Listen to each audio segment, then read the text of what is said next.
the last summer, before our GCSEs, Val and me spent a lot of time together, usually wondering how we could get our hands on something to drink.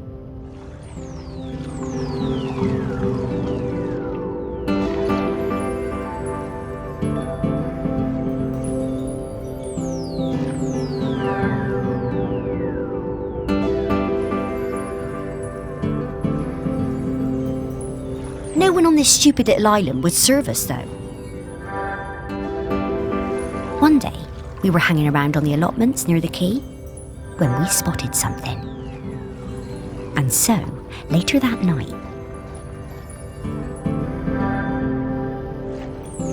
we went into the woods behind Val's house to drink it, sitting on top of that ancient stone that they say protects the island. But there was no way we were going to get through it all. So we decided to bury the rest. A few weeks later, we went to dig it up again, but couldn't remember where we dug the hole.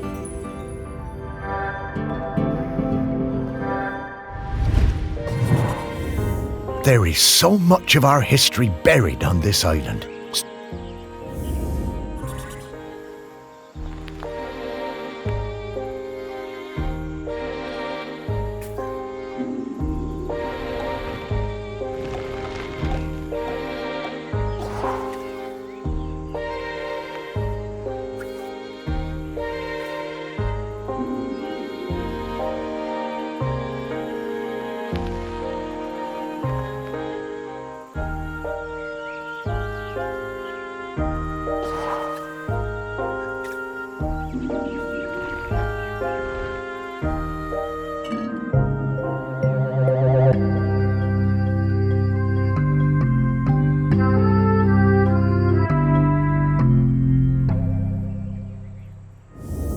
Wow, Morris, this smells incredible. I'm getting scallops, I'm getting peaty bogs, I'm getting roast lamb. Woof!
I spent the summer of '83 with Henry Outram Laird of Shelmerston, in his grand hall, working on a new piece.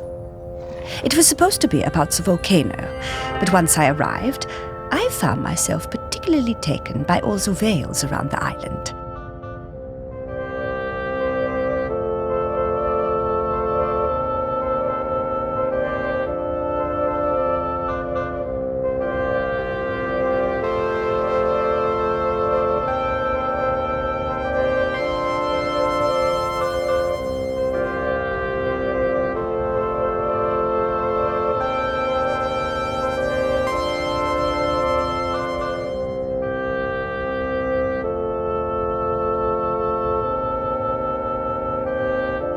Henry was a delightful host, always excited to have us bright young artists around, and always ready with a charming question or a fortifying glass of something.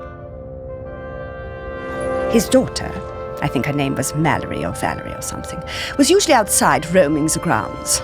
Henry said she was discovering herself and learning self-reliance through independent play. She seemed feral to me.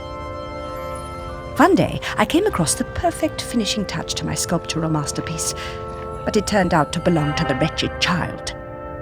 I tried to explain to her why I needed it, but she snatched it away and walked off.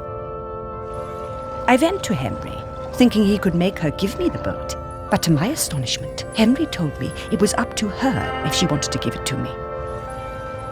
Henry called his daughter and we all talked about it. When Henry suggested that maybe I could buy the boat, her little eyes lit up. It cost me £200 for that little wooden boat, but it was worth it.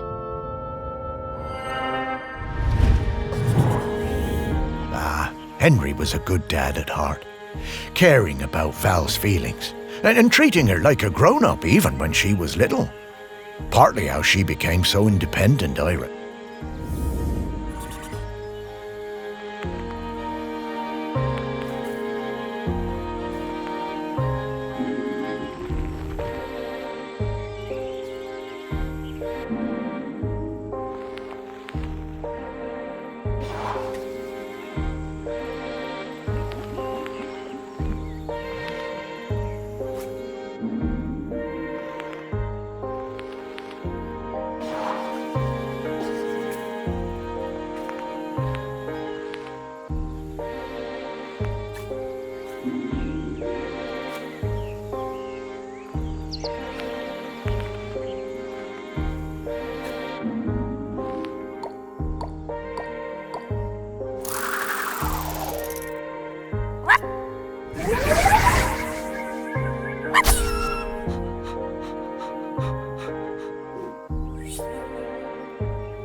I wonder how many people even saw this.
After my wife Penny's death, I struggled to find ways to spend time with my daughter. It had hit us both hard, but, stiff upper lip and all that. I always found it best to keep busy.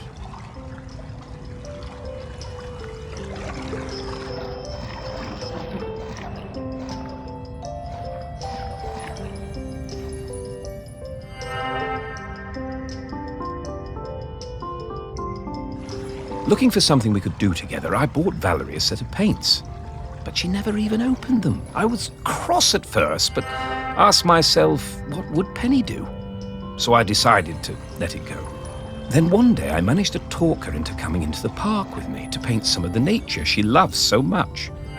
She wasn't very enthusiastic, but agreed to give it a try. It was a disaster.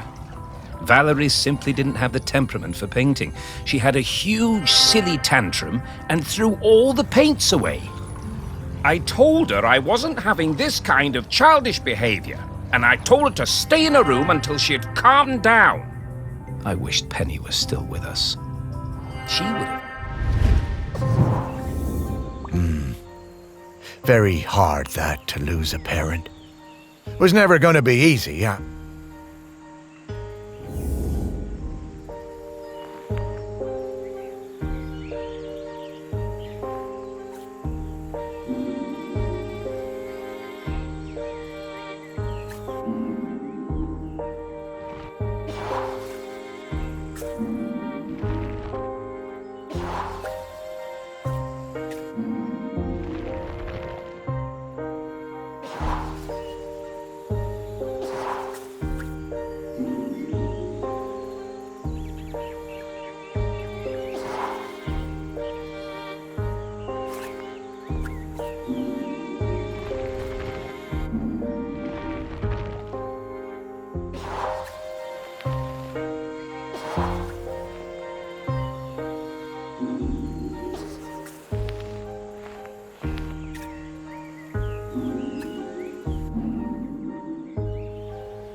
Yeah, painting really wasn't for Val, was it?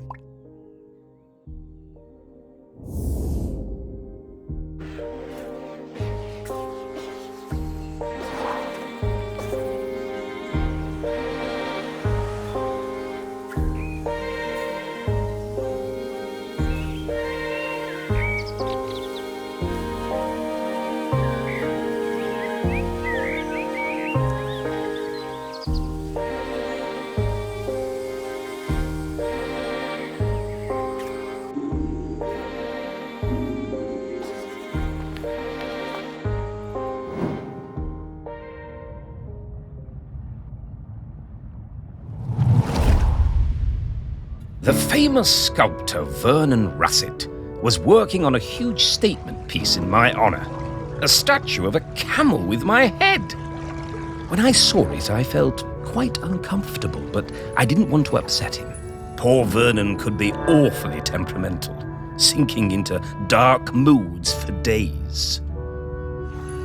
The week before the public unveiling, Vernon had me visit the statue. He needed to make some final adjustments to the face. Valerie came along too. She looked like thunder. She hated that statue and wasn't afraid to show it. I couldn't help thinking how like her mother she was. When the statue was revealed, the nose was missing. Fortunately, we all managed to cover our surprise and act like nothing was wrong, so no one was any the wiser. Some fellow from the Times wrote a glowing review, so Vernon wasn't too glum about it. I'm pretty sure I know what happened to that nose.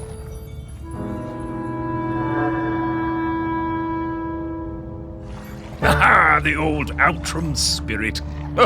Good for you, Valerie. Your mother would have been proud of you.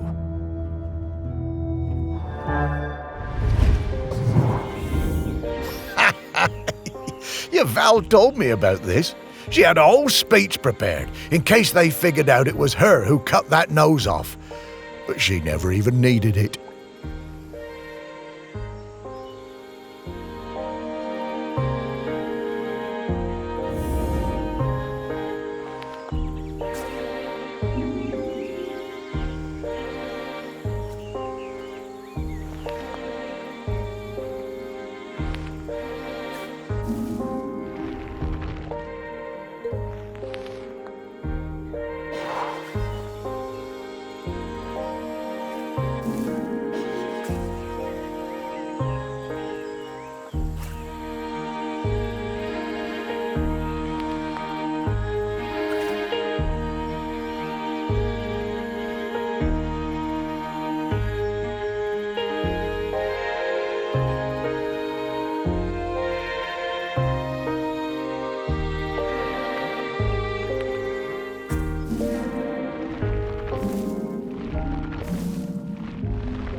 Oh, this thing looks heavy. I'm surprised Val was able to even lift it.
Morris?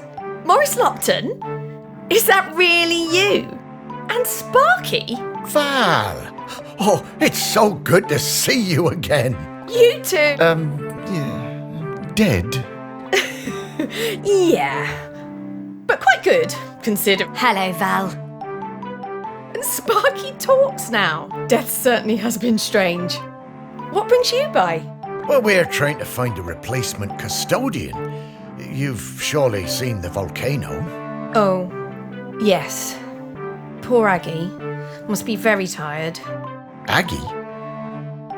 Aggie is the current custodian. Oh, well then, yes. We were hoping you might replace Aggie. Oh, Morris. That's some ask. Oh, you can do it, Val. I'm flattered, but those are enormous shoes to fill. And I'm not like you, Morris. I don't love this town like you do. And, if I'm being honest, I can't abide all those arty types and mainlanders tromping around. I can't Oh, I'm sorry to hear that, Val. But, well, I understand. Thank you. It's been so nice to see you again. You too, Val. Sparky, I'd love to spend some more time chatting with Val. Oh, I'm sorry, Morris. We really need to keep this search up. That volcano is looking dire. Come back later, Morris. I'll be here. Oh, well, all right, Val. I'll find you later. Goodbye.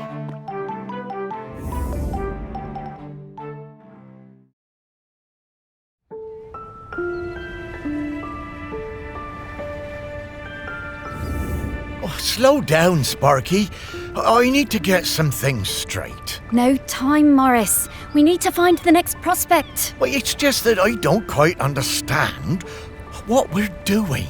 We're looking for the custodian. Well, I get that bit, Sparky, but what does the custodian have to do exactly? Oh, well, it's hard to explain with your human words, but, the custodian kind of mingles with the island. becomes a part of it. A part of the rock, the volcano. Yes, the rock, and the sea, and the animals and plants. The custodian becomes a part of all of these things. It becomes part of the island spirit. And you give up being a ghost. Yeah, well, a walking around talking kind of ghost. Stop being someone who can go into the West. It's quite a sacrifice. Oh, wow. Oh, no wonder Val doesn't want to fill those shoes. Aggie must be a legend. Well, she really is. I always thought there are those folks destined to be mayors and, I suppose, custodians. And then there are people like me and Val, destined for smaller lives. What? Small? Morris, your heart is as big as the island. Everyone knows that. Yeah, I suppose I'm more like one of those island oddities in the museum. Yeah, and they were always the visitors' favourites. Now, we need to move on. Next up is Ogden Beckett, in the Old Town. Ogden it is. I'm right behind you, Sparky.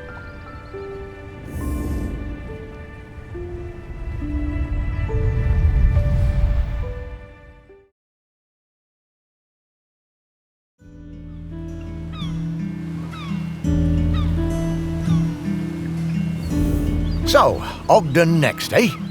I'll be glad to see him again. His music always hurt my ears, but he was good at chin scratches.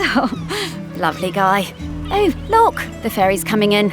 There'll be loads of tourists all over this quayside soon. I suppose they won't get in our way much anymore, eh, girl?